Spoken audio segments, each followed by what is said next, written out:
Halo, perkenalkan nama saya Muhammad Zakia Lalif dengan NIM 2410108056. Halo, perkenalkan nama saya Muhammad Faisal Fayad dengan NIM 2410108047.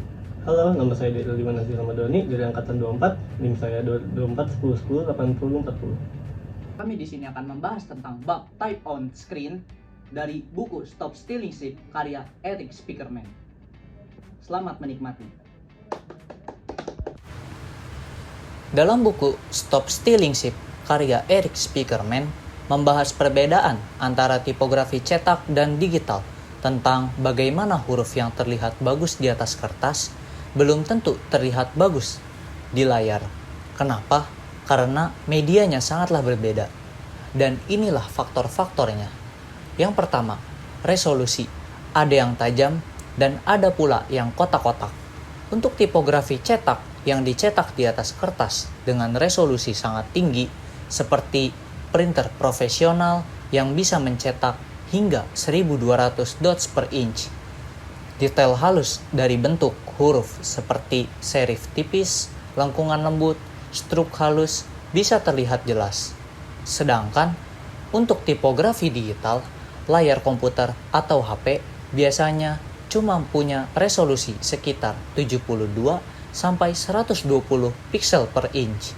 Meskipun sekarang makin tinggi seperti Retina, 4K, dan lain-lain.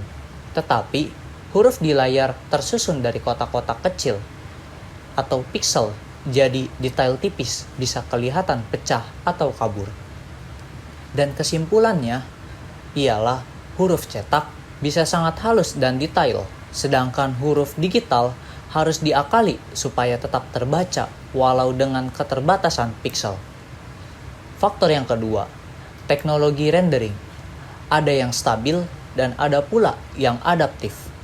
Bagi tipografi cetak, begitu dicetak tampilannya tidak berubah-ubah. Jadi semua orang dapat melihat hasil yang sama. Tidak ketergantungan sistem operasi atau perangkat. Sedangkan dalam tipografi digital, huruf di layar bisa tampil berbeda tergantung sistem operasi, browser, atau bahkan setting layar pengguna. Ada proses yang disebut font rendering, yaitu adalah bagaimana font ditampilkan oleh software. Ini bisa melibatkan hinting, yaitu instruksi di dalam font untuk menyesuaikan bentuk huruf di ukuran kecil. Anti-aliasing, yaitu teknik untuk menghaluskan tepi huruf agar tidak kelihatan bergerigi. Contoh, huruf yang sama bisa tampak lebih gendut di Windows, tapi bisa jadi tampak lebih tipis di macOS karena renderingnya yang berbeda. Faktor yang ketiga, ukuran dan proporsi. Bagi tipografi cetak, huruf yang dicetak dalam ukuran yang konsisten. Kalau kamu memilih 12 poin, maka hasil cetaknya akan benar-benar 12 poin di atas kertas. Sedangkan untuk tipografi digital, ukuran huruf bisa berubah-ubah tergantung resolusi layar dan jarak pandang. Bagi tipografi digital, harus pakai satuan fleksibel seperti IM, rem, atau persen supaya bisa menyesuaikannya. Huruf harus responsif agar bisa menyesuaikan dengan ukuran layar tanpa kehilangan keterbacaan. Kesimpulannya, di dalam tipografi digital, ukuran harus fleksibel dan gampang untuk diatur ulang. Faktor yang keempat, keterbacaan dan kenyamanan mata.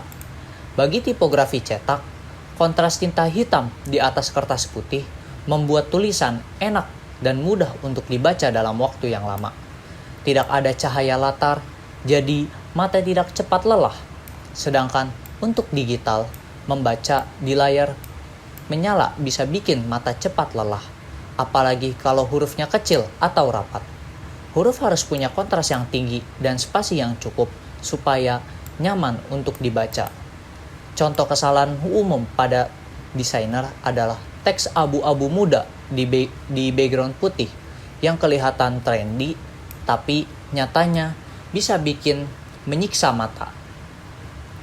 Faktor yang kelima, jenis font yang dipakai. Bagi tipografi cetak, Banyak pilihan font klasik dan artistik yang dibuat untuk kualitas cetak yang tinggi, misalnya Garamond, Bodoni, dan Caslot. Detail font lebih kompleks karena bisa ditampilkan dengan jelas, sedangkan untuk tipografi digital harus memilih font yang dirancang khusus untuk layar, seperti Verdana, Georgia, Roboto, dan Open Sans. Font ini dibuat dengan bentuk huruf yang lebih lebar, dengan spasi antar huruf lebih longgar, minim detail kecil yang bisa hilang di layar. Faktor yang keenam, navigasi dan interaktivitas. Dalam tipografi cetak, pembaca membaca secara linear dari awal sampai akhir, tidak bisa diklik ataupun tidak interaktif.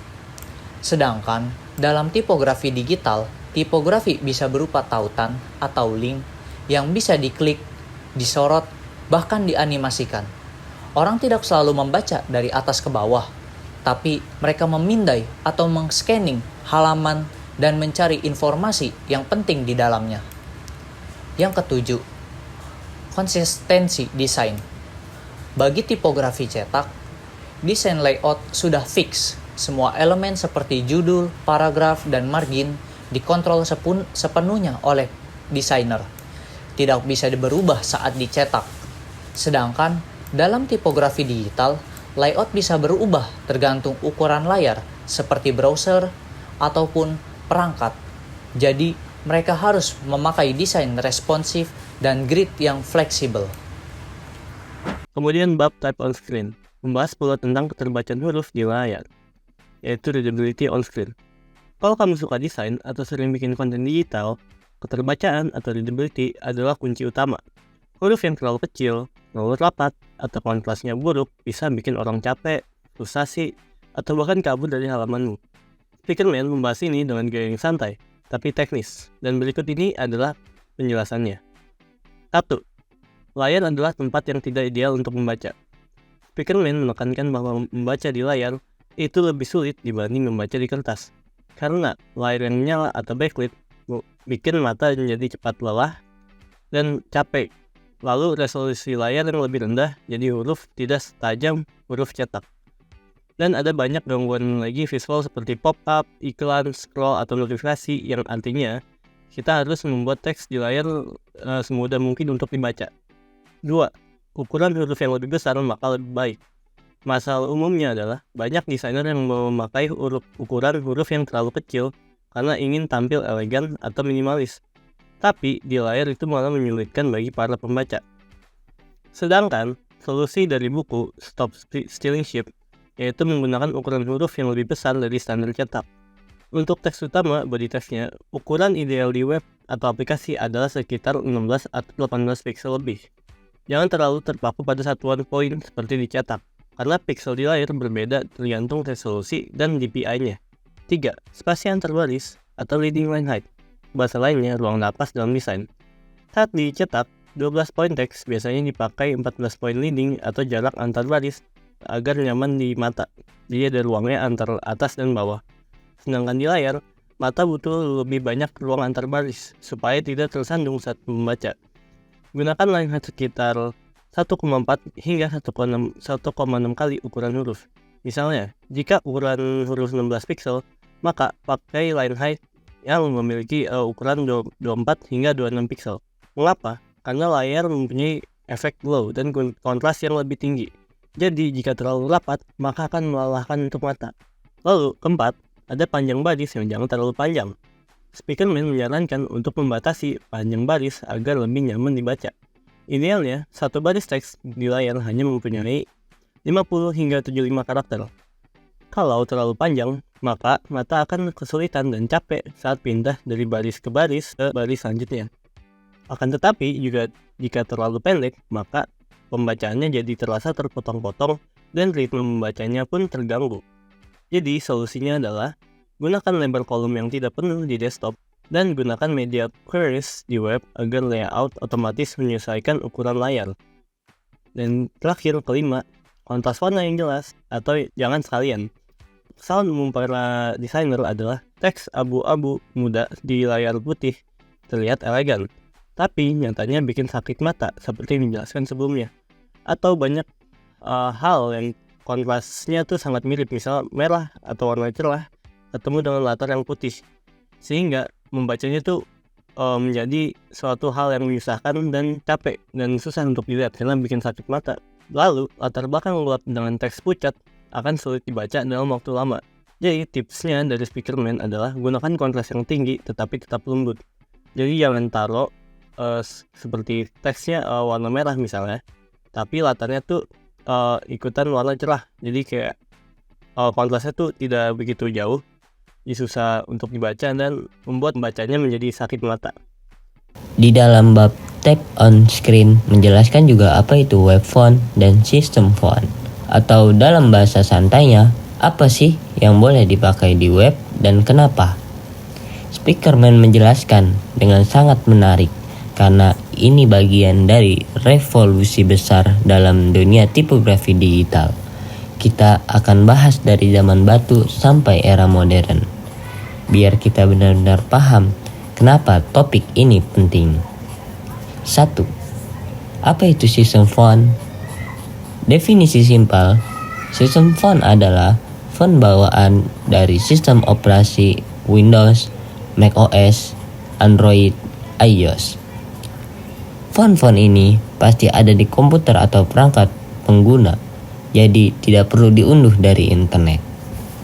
Contoh sistem font yang terkenal yaitu Arial, Times New Roman, Verdana, Georgia, Tahoma, Courier New. Kenapa dulu hanya pakai sistem font? Karena web browser zaman dulu tidak bisa unduh font dari luar. Jadi, desainer web hanya boleh pakai font yang pasti ada di semua komputer. Hasilnya, semua website kelihatan mirip-mirip dan agak membosankan secara tipografi. 2. Masalah dengan sistem font. Speakerman yang dengan gaya nyentilnya menjelaskan bahwa mengandalkan sistem font terlalu membatasi kreativitas. Masalahnya adalah jumlah pilihan sangat terbatas. Tampilan font berbeda di setiap sistem operasi. Arial di Windows berbeda dengan Arial di macOS dan kurang fleksibel untuk branding. Coba bayangin, kamu bikin brand mewah tapi harus pakai Verdana. Rasanya kayak masak fine dining tapi cuma boleh pakai mie instan. 3. Munculnya web font. Revolusi tipografi digital. Dengan munculnya web font mengubah segalanya. Apa itu web font? Web font adalah font yang bisa diunduh oleh browser langsung dari server saat halaman web dibuka. Jadi, desainer bebas pakai font apapun asalkan disediakan secara online. Contoh layanan web font adalah 1. Google Font, 2. Adobe Font, 3. Fonts.com, dan lain-lain.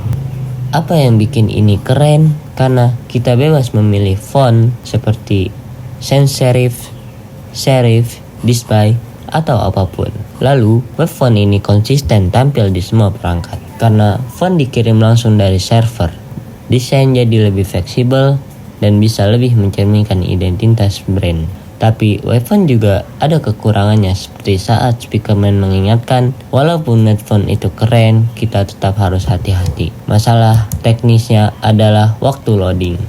Kalau kamu pakai terlalu banyak web font, halaman bisa jadi lemot. Fallback font, kadang browser gagal loading font utama. Jadi kamu harus sediakan cadangan. Lisensi. Tidak semua font boleh langsung dipakai di web. Jadi pastikan font yang kamu pakai punya lisensi web. 5. Tips praktis dari buku Stop Stealing Sheep. Gunakan font yang dirancang untuk layar seperti yang sudah dijelaskan sebelumnya. Dengan menggunakan Roboto, OpenSens, Lato, Inter, SourceSense Pro. Font ini dibuat agar hurufnya jelas dan enak dibaca di resolusi rendah sekalipun Batasi jumlah font. Maksimal 2-3 jenis dalam satu website. Terlalu banyak akan kacau. Misalnya, 1 untuk judul, heading, 1 untuk isi, body text, 1 tambahan untuk aksen. Sebelum kita mengakhiri video ini, ada kata-kata nih dari Eric Speakerman. Apa tuh? Apa tuh? More and more people read the news not on paper, but on TV screens or computer monitors. Type and layout have to be reconsidered for this application. Si Eta musik.